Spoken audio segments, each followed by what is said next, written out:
আসসালামু আলাইকুম প্রিয় দর্শক। আশা করি যে যেখান থেকে দেখছেন ভালো আছেন, সুস্থ আছেন। আমি হাসিনা আক্তার টেবিল টকের পক্ষ থেকে সবাইকে স্বাগত জানাচ্ছি আমাদের আজকের অনুষ্ঠান দেখার জন্য। প্রিয় দর্শক, খামেনির জানাজা অনুষ্ঠিত হয়েছে কয়েক দফে এবং সেইখানে ৭০ দেশের প্রতিনিধি দল উপস্থিত ছিলেন। এমনকি আ আরবের কিছু দেশের প্রতিনিধিরাও সেখানে উপস্থিত ছিলেন, বিশেষ করে সৌদি আরবের।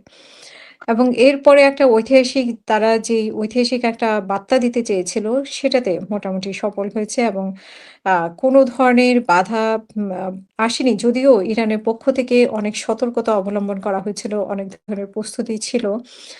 সব মিলিয়ে জানাজা অনুষ্ঠান হয়েছে এবং খা খাম আ আয়াতুল্লাহ খামেনির ৩ ছেলে উপস্থিত থাকলেও মোস্তফা খামেনি তার নিরাপত্তাজনিত কারণে বা অসুস্থতার কারণে উপস্থিত ছিলেন না।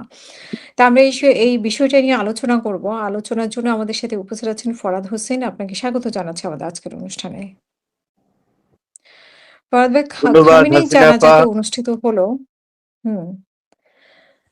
এবং সেই জানাজা আসলে কতটা ঐতিহাসিক করতে পেরেছে, তারা তো বলছে যে সব দিক থেকেই সার্থক হয়েছে এবং প্রচুর লোকজন হয়েছে আমরা দেখেছি। তো এইরকম একটা পরিস্থিতিতে এরকম একটা জানাজার আয়োজন করা আ কতটা ঝুঁকিপূর্ণ ছিল, সেই ঝুঁকি মাথায় নিয়ে কতটা সফল হয়েছে আপনার কাছে একটু ব্যাখ্যা শুনতে চাই। ধন্যবাদ হাসিনা আপা। পৃথিবীর সবচেয়ে বড় জানাজা বোধহয়, যেটা আমি দেখলাম বিভিন্ন মিডিয়ায়। It is the hmm, biggest জানাজা এবং it is the distinguished gathering of Muslim Ummah and Muslim community, and not only Muslim community, other than the Muslim community. Many participants from Western countries, Asian countries also attended this জানাজা। তো সুতরাং এইটা পৃথিবীর বোধহয় এত বড় জানাজা আর কোথাও হয়েছে কিনা, এবং পৃথিবীর এত দেশ থেকে এত সরকার প্রধান, আহ, রাষ্ট্রপ্রধানের প্রতিনিধি, সরকার প্রধানের প্রতিনিধি, সাবেক রাষ্ট্রপ্রধান, সাবেক সরকার প্রধান, তারা এখানে যোগদান করেছেন। সাবেক বিভিন্ন কূটনীতিক, উঁচু পর্যায়ের স্পিকার বিভিন্ন দেশের। তারপরে যারা আপনার সবচেয়ে বড় কথা হলো যারা সমাজকর্মে বা মানে বিভিন্ন অবদান রেখেছে, অর্থনীতিতে অবদান রেখেছে, রাজনীতিতে বিশাল ব্যক্তিত্বে পরিণত হয়েছে, এবং শিক্ষাক্ষেত্রে অনেক বিরল সেলিব্রিটি ব্যক্তিত্ব এখানে এসেছে। তো সেইখানে হুম, সেই দিক থেকে একটা জিনিস প্রকাশ পেয়েছে। একে তো জানাজার যে কলেবর, বিশাল জন জনসমাবেশ, মানে জন হুম, জনসমুদ্রে মানুষের পরিণত ঢল হয়েছে। নেমেছিল, তাই না? জনসমুদ্র, হুম, একদম জনসমুদ্র, সঠিকভাবে শব্দটা ব্যবহার করলেন, এটা জনসমুদ্র। তো সেইটা হলো আপনার, তো সেখানে একটা বিষয় এসছে, সেটা হলো এই যে কোনটা আমরা কি দেখলাম, আমরা দেখলাম যে এই খামেনি, যে আয়াতুল্লাহ আলী খামেনি, ইরানের সর্বোচ্চ ধর্মীয় নেতা, আমেরিকা এবং ইসরায়েল তাকে বলে যে তিনি খারাপ ছিলেন, কিন্তু সারা পৃথিবী এই জানাজায় উপস্থিতির মাধ্যমে, না আসলে ১০০টি দেশেরও বেশি লোক এসছে এখানে, ৭০ না ১০০টি, হুম, লেটেস্ট খবর ১০০টি দেশেরও বেশি লোক এসছেন। আফ্রিকা থেকে এসছেন, তামাম মুসলিম জাহান থেকে এসছেন।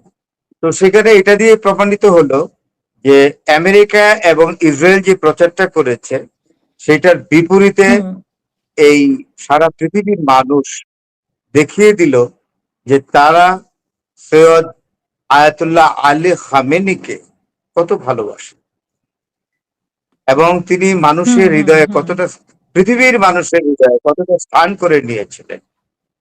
এবং আরেকটি জিনিস এসছে এখানে, যে আমেরিকা এবং ইসরায়েল এমন একজন মানুষকে হত্যা করলো যিনি তার জাতিকে একটি শক্তিশালী জাতিতে পরিণত করেছিলেন, যিনি তার দেশকে একটি শক্তিশালী দেশে পরিণত হুম, করেছিলেন।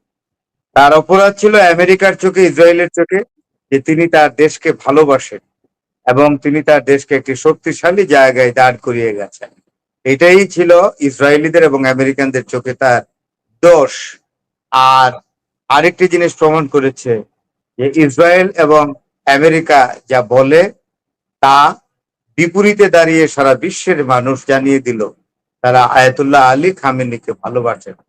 তিনি সারা পৃথিবীর একজন শ্রদ্ধেয় ব্যক্তি, এতে কোনো সন্দেহ নেই।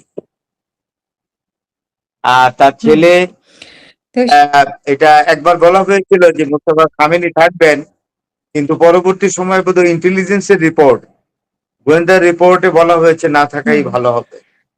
তাই মোস্তফা খামেনি ছাড়া তার পরিবারের অন্যান্য, তার ছেলে যারা আছে, অন্যান্য পরিবারের সদস্যরা গিয়েছেন।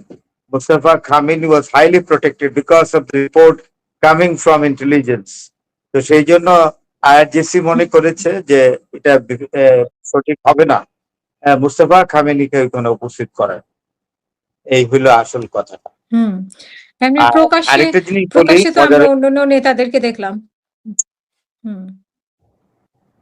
হ্যাঁ আমরা প্রকাশ্যে অনেক অন্যান্য নেতাকেই নেতারা দেখলাম প্রকাশ্যে মাসুদ যে Pezeshkian, speaker Bagher Ghalibaf, Masoud তারপরে পেজিস আপনার ফরেন মিনিস্টার, হ্যাঁ ফরেন মিনিস্টার যিনি আব্বাস আরাকচি, আগাচ্ছি।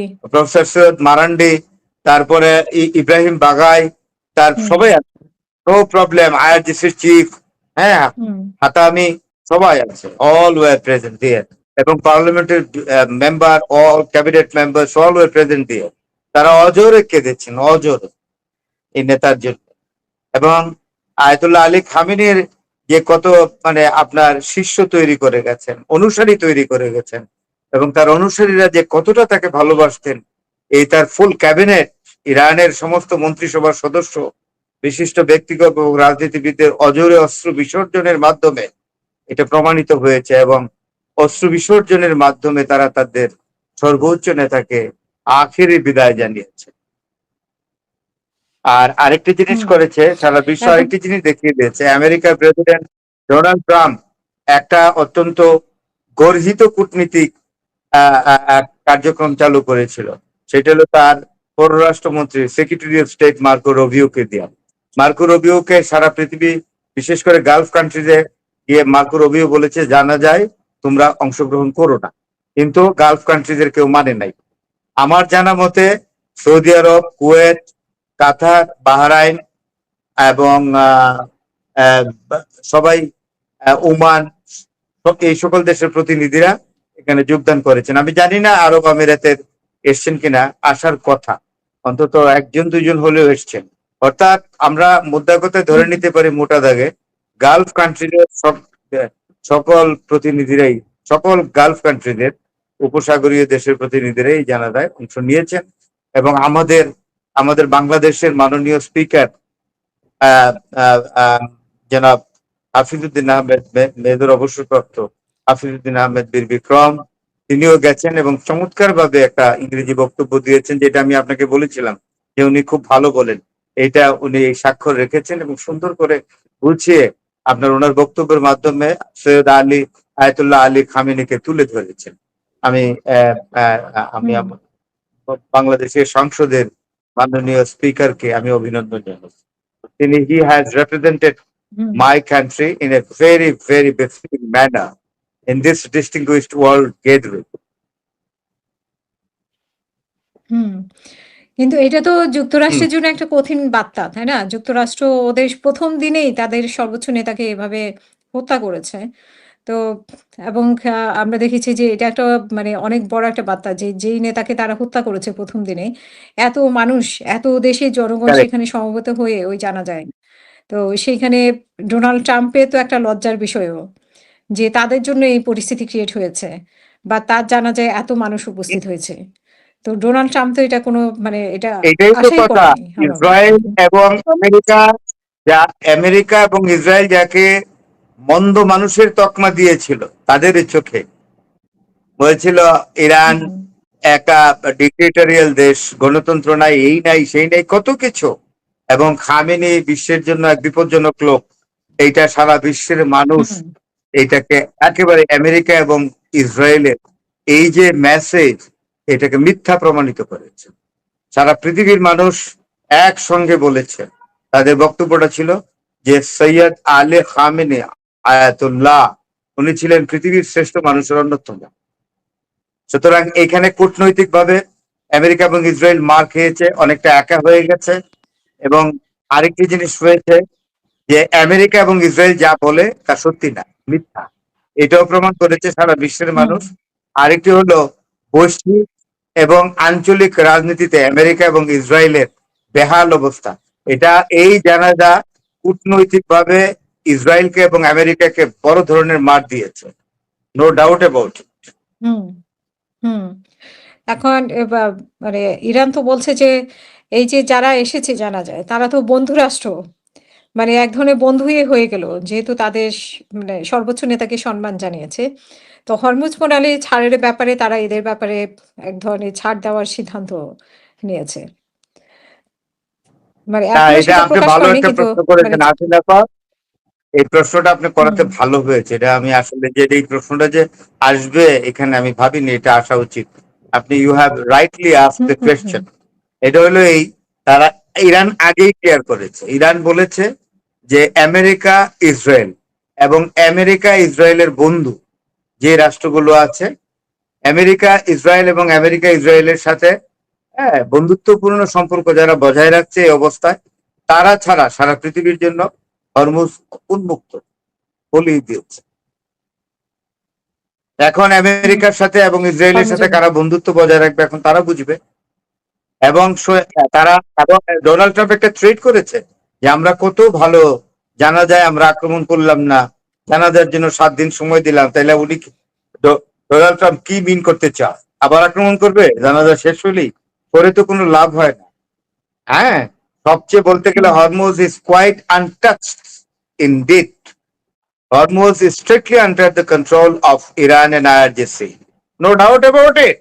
লাভ কি এগুলো বলে? হুম, ইরান যেটা বলেছে যে আমেরিকা ইসরায়েল এবং তার কয়েকটা বন্ধু রাষ্ট্র ছাড়া for all countries for all communities of the world Hormuz is free. এটাই ইরান বজায় রাখবে। No doubt. না হয় দেখেন এত দেশের প্রতিনিধি আছে। তো এই মুহূর্তে যদি ডোনাল্ড ট্রাম্প কোনো একটা অঘটন ঘটাতে চাইতো, তাহলে তো এটা ডোনাল্ড ট্রাম্পের জন্য একেবারে শাপে বড় হয়ে দাঁড়াতো। তো সেটাকে তার কৃতিত্ব মনে করা তো কোনো কারণ নাই। সে তো এটা করতেই পারবে না। কারণ পুরো দেশ এখন ইরানের সাথে আছে। মানে পুরো বিশ্ব এখন ইরানের সাথে আছে। সেখানে তো সে কোনো এই না, ধরনের কোনো আপনি যেটা মারাত্মক আপনি সিদ্ধান্ত যেটা নিতেই বলতে পারে। আপনি যেটা বলতে চাচ্ছেন যে হ্যাঁ, আপনি যেটা বলতে চাচ্ছেন ডোনাল্ড ট্রাম্প যদি জানাজায় আক্রমণ করতো, এই তো? তাহলে কি হইতো? হুম, এটা হুম, সাপে বর না, বরে সাপ হইতো। ডোনাল্ড ট্রাম্প ডোনাল্ড ট্রাম্প ভাবতো যে একদম আক্রমণ করে বুঝাই দিব আমেরিকা কত শক্তিশালী, কিন্তু এটা হয়তো বরের সাপ। হুম, ডোনাল্ড ট্রাম্প ভালোর জন্য, নিজের ভালোর জন্য করতে চাইতো, কিন্তু সারা পৃথিবী বুঝতো যে হুম, আমেরিকা রাষ্ট্রটি সমস্ত মানবিক গুণাবলী থেকে বিবর্জিত একটা দস্যু রাষ্ট্রে পরিণত হয়েছে, একটা বারবারিয়াস কান্ট্রি, একটা বর্বর দেশে প্রমাণিত হয়েছে। যেই দেশে কোনো আইন নাই, কিচ্ছু নাই, ওই যে ল হুম, অফ জঙ্গল, যে দেশ এখন জঙ্গলের আইনে চলে, হ্যাঁ, যে দেশ কোনো সুসভ্য মানুষের হুম, আইনে চলে না। হুম। আর এছাড়া তো উপায় নাই। হুম, আপনি প্রায় অনেকে বলে যে 1.5 কোটি 2 কোটি, আর লোক হয়েছে 3 কোটির উপরে, যেটা শুনলাম, হুম, হুম, হুম। তাই না? এদিকে আপনি এত শুনেছেন বড়, ইয়েমেনের হুতিদের বিদ্রোহ? আপনি এক শুনেন নাই হ্যাঁ, হুতিরা যে লোক সৌদি পরিস্থিতি আরবকে থ্রেট করেছে? সৌদি আরবকে থ্রেট করেছে তো, হুম, হুম, হুম, বলে যে বহু কিছু দেখছি, অনেক দিন ওয়েট করছি তোমাদের জন্য। এখন হুতিরা বলছে আমরা সম্মতি হুম, ধারণ করলাম এবং এই সম্মতি আমরা প্রতিশোধ নিব সৌদি আরবের প্রতি। আপনারা জানেন না যে ইয়েমেনের উপরে সৌদি আরব আক্রমণ করেছিল? সৌদি আরব ইয়েমেন আক্রমণ হুম, করে তছনছ করেছিল, তো ইয়েমেনের উপরে সৌদি আরব যুদ্ধ করছে না ইয়েমেনের বিরুদ্ধে? তো হুতিরা তো হুম, ইয়েমেনি। হুম, হুতিরা বলছে যে এইবার আমরা সৌদি আরবের গুরুত্বপূর্ণ এস্টাবলিশমেন্টে আক্রমণ করবো। প্রথমে প্রথমে এয়ারপোর্ট, তারপর অয়েল ট্যাঙ্কার, হুম, তারপরে অয়েল বেসিস গুলো যেখানে আছে সেগুলোতে আক্রমণ করবো, ডাইরেক্ট বলে দিয়েছে। It's a direct threat. আমি আজকে আপডেটে দেখলাম যে Houthi has made the declaration, clear declaration that they are going to attack on Saudi Arabia's airport and other technical establishment, significant establishment. কি করবে?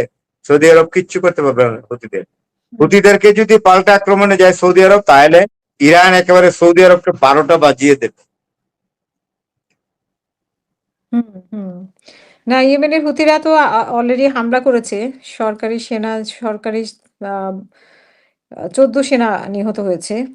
আ ওরা দক্ষিণাঞ্চলের ইরান কাদের সমর্থিত কাদের হুতি 14 জন বাহিনীর সৌদি আরবে ১৪ অ্যাটাক সেনা করেছে? নিহত হয়েছে এবং ইয়েমেনের সরকার সৌদি আরবে না, হুতিরা এটা কোন হচ্ছে জায়গায় আক্রমণ করেছে? হুদাই হতেই দাহে এটা কোন? হাইস এলাকায়।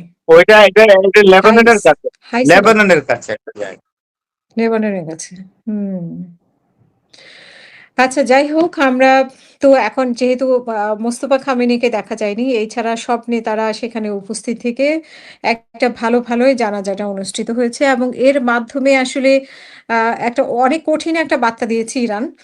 আর তাদের মানে সব দেশের প্রতিনিধিদেরকে তারা আনতে পেরেছে এবং ট্রাম্পের জন্য একটা অনেক বড় বার্তা ছিল। আ সো এর পরবর্তীতে আসলে কি হবে? আজকে দেখলাম যে আবার বলল যে মানে আ এ তুরস্ক বলল যে ইসরায়েলকে কোনোভাবেই এই চুক্তি যাতে ভেস্তে না যায়, সেভাবে ইসরায়েল যাতে চুক্তি ভেস্তে না দিতে পারে, সেভাবে ব্যবস্থা করতে হবে। তো তুরস্ক নিয়েও তো সন্দেহ আছে যে আসলে তুরস্ক কোন দিকে, না কিসের তাই তো না? কিসের কোন কোন চুক্তি? আমেরিকা এবং ইরানের মধ্যে যে চুক্তি, আমেরিকা এবং ইরানের যে চুক্তি, নাকি সেই চুক্তিতে ইসরায়েল যাতে কোনোভাবে হয়তো তুরস্ক কোনো কোনোভাবে ভূমিকা বাধা রাখতে দিতে না পর্যন্ত পারে। এরদোগান তো physically হ্যাঁ, ইসরায়েল তো চাইবে এই এরদোগান তো চুক্তিটা যাতে মানুষ না অত হয় বিশ্বাস করতে আমেরিকা এবং চায় না। ইরানের মধ্যে। এবং হুম, অন্যদিকে আবার ইসরায়েল চাচ্ছে লেবানন এবং ইসরায়েলের মধ্যে যে চুক্তিটা হয়েছে এটা যেন ঠিক থাকে, কিন্তু কোনোটাই ঠিক থাকবে না, কারণ ওই চুক্তি হুম, হিজবুল্লাহরা মানবে না। লেবানন এবং ইসরায়েলের মধ্যে যে চুক্তি, that will not hmm, be accepted by Hezbollah at all. যেমন ইসরায়েল চায় না আমেরিকা এবং ইরানের মধ্যে চুক্তি। কিন্তু আমার প্রশ্ন হলো, তুরস্ক তো বিবৃতি দিয়েই শেষ, এর বাইরে তো এরদোয়ান কিচ্ছু করে না। He is doing nothing. ধরি মাছ না ছুঁই পানি, এরকম অবস্থা। অথচ ইরানিদের যে ইসরায়েলিদের যে ট্রুপস ট্রুপসের যে এক্সিস্টেন্স লেবাননে, এই এক্সিস্টেন্সের জন্য তুর্কি বর্ডার ইনসিকিউর হয়ে গেছে। তুরস্কের সীমান্ত কিন্তু অরক্ষিত হয়ে গেছে ইসরায়েলি সৈন্যের লেবাননে উপস্থিতির কারণে।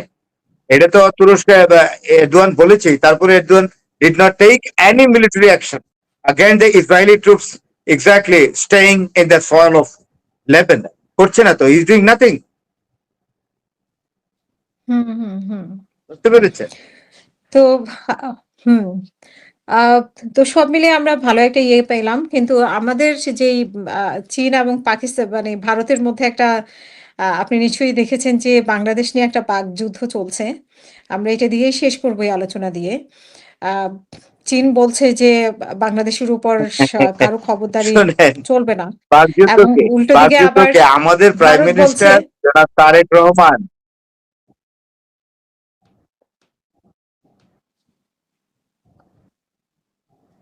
হুম,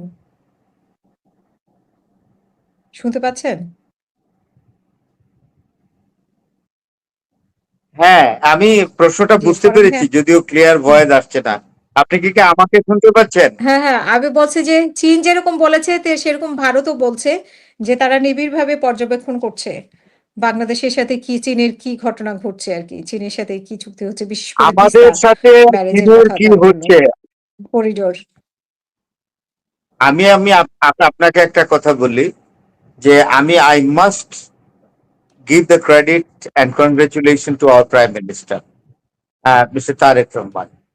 আমি মনে করব যে তিনি যে চীন ভিজিটটা করেছেন, এটা বোল্ড স্টেপ, অত্যন্ত বোল্ড পদক্ষেপ। আমি প্রধানমন্ত্রী বলবো, prime minister of Bangladesh has taken a very courageous step to visit China. এটা একটা বড় পজিটিভ দিক আমি মনে করি বাংলাদেশের। আর বাংলাদেশের বিষয়ে তিস্তা, মংলা, এইসব প্রজেক্ট গুলো কাকে বাংলাদেশ দিবে, আর এইটার উপরে ভারত নজর রাখছে। ভারত নজর রাখার কে?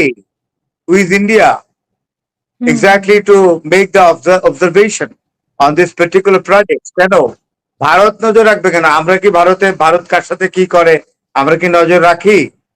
এই যে নরেন্দ্র মোদী যে ইরানের যে ইসরায়েলের যে প্রাইম মিনিস্টার, হুম, নেতানিয়াহুর সাথে কথা বললো, এরপরে দিন ইসরায়েল আক্রমণ করলো ইরান আমেরিকার সাথে।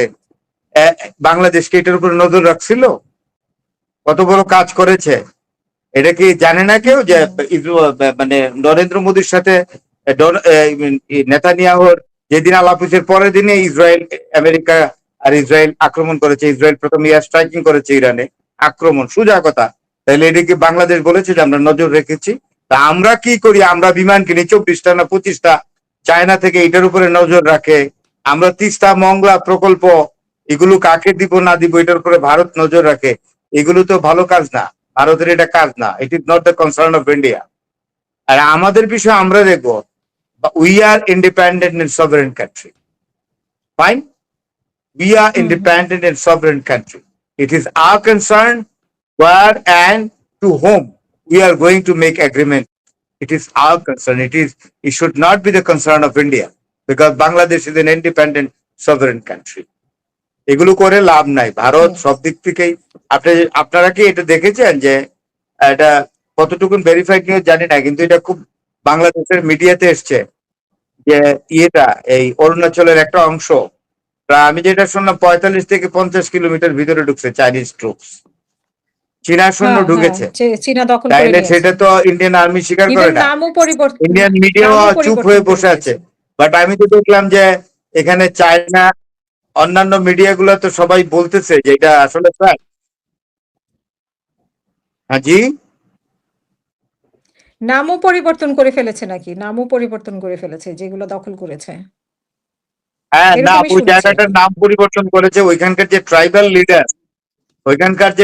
লিডার হুম, তিনিও বিবৃতি দিয়েছেন যে অরুণাচলের ওইখানকার যে ইয়ে নেতা, উপজাতীয় নেতা, হুম। সে তো বলেছে যে না, it is under the occupation of the Chinese troops. কই, ভারতের নিজের হুম। ঘর সামলাক, আমাদের নিয়ে তো কিছু ভাববার কোনো কারণ নাই। We are happy, we are happy with our own advantages, with our own progress. আমরা আমাদের নিয়ে অনেক ভালো আছি। ভারত নজর রাখা, অমুক রাখা, এই সকল শব্দগুলো যেন না রাখে। ভারতের পররাষ্ট্র মন্ত্রণালয়কে আমি অনুরোধ করবো, সাউথ ব্লককে, যে আপনারা এগুলো বলবেন না যে বাংলাদেশ কোত্থেকে বিমান কিনছে 24টা 25টা, আমরা নজর রাখছি। বাংলাদেশ কি মংলা এবং তিস্তা কাকে দিবে, প্রজেক্ট চায়নাকে দিবে, আমরা নজর রাখছি, এগুলো বলবেন না। এইটা বলাই হইলো বাংলাদেশের স্বাধীনতা এবং সার্বভৌমত্বের প্রতি এক ধরনের, হ্যাঁ, আপনাদের যে বিরুদ্ধে কথা বলা। আপনাদের সবসময় একটা বক্তব্য রাখার আগে বাংলাদেশ সম্পর্কে বুঝতে হবে একটা স্বাধীন সার্বভৌম রাষ্ট্র নিয়ে কথা বলছেন। সুতরাং এই ধরনের শব্দ, নজর রাখছেন, আমরা দেখছি, নজর রাখছি, এই শব্দগুলো বাদ দিবেন। ভারতের পররাষ্ট্র মন্ত্রণালয়কে আপনার এই চ্যানেলের মাধ্যমে আমি অনুরোধ করলাম যেন এইটা না করে, এই শব্দগুলা যাতে ব্যবহার না করে। ফরহাদ ভাই, একটা বিষয় আমি আপনার কাছে, যদিও আমাদের আজকে সাবজেক্ট না তবুও, আমেরিকার ২৫০ বছর পূর্তি ছিল গতকালকে ৪ জুলাই। যদিও একই সাথে জানাজার সময়ে পড়ে গেছে ইরানের এই যে আয়াতুল্লাহ খামেনির। আ তো সেই বর্ষপূর্তিটা আমাদের সংসদের দক্ষিণ প্লাজায় পালন হয়েছে। তো এটা কি সব দেশেই করতে পারে এরকম? নাকি যুক্তরাষ্ট্র আমাদের কাছে আলাদা কিছু এখন? প্রশ্নটা আবার করুন, একটু আবার করুন প্লিজ, আচ্ছা, শুনতে আমার মনে পাইনি হয় আমি। সমস্যা হচ্ছে কোনো একটা ইন্টারনেটে। আমি যেটা বলছিলাম যে আমেরিকার যে বর্ষপূর্তি হুম, ২৫০ বছর, সেটা আমাদের দক্ষিণ প্লাজা মানে সংসদের দক্ষিণ প্লাজায় দেখলাম যে পালন হলো। তো সেটা কি সব দেশ করতে পারে? নাকি আমেরিকা আমাদের জন্য এখন একটা স্পেশাল দেশ বলে আমরা করতে পারি? না, এটা কারা করেছেন? এটা আমি দেখলাম যে চ্যানেল আইয়ের জিল্লুর একটা স্ট্যাটাস দিয়েছে আমেরিকান পতাকা দিয়ে। না, আর দক্ষিণ প্লাজায় কে এটা এখানে উদযাপন করেছে? সরকারি জানি না দল, তো। বিরোধী দল ২ কারা দলই কারা? উপস্থিত ছিল। সরকারি দল, বিরোধী দল ২ দলই উপস্থিত ছিল।